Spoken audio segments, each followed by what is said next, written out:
Sa panahon ngayon na maraming tayong kinakaharap na problema, sobrang pagtaas ng presyo ng bilihin, itong mababang pasahod at yung krisis sa Middle East, marami pa rin nagtatanong o meron pa rin nagtatanong kung bakit ba itong impeachment na ito? Ito ba'y aksaya lang ng oras ng mga lingkod bayan?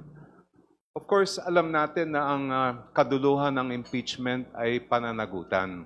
Pero kailangan siguro natin bigyang diin na ito ay isang hindi ordinaryong proseso.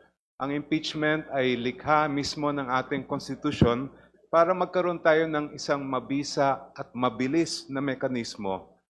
Hindi lang sa pananagutan, kundi para malaman kung tampat o hindi ang isang lingkod bayan na napakataas ang kanyang power at responsibility.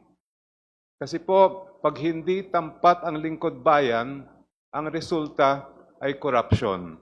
Ang bawat pisong nawawala sa korupsyon na napupunta sa bulsa ng isang opisyal ay pisong ninanakaw sa pinahirapang pera ng ating mga taxpayers. Ang pondo natin ay hindi dapat ginagamit para sa bulsa lang o sariling interes, kundi para sa ikabubuti ng lahat. Deserve ng ating mamamayan ang mga leader na magpapatibay sa ating mga institusyon.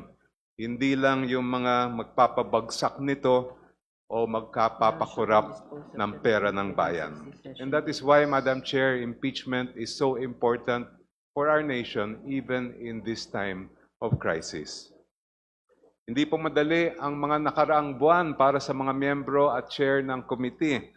To determine probable cause, we had to look into every piece of evidence and make sure that we did not miss anything.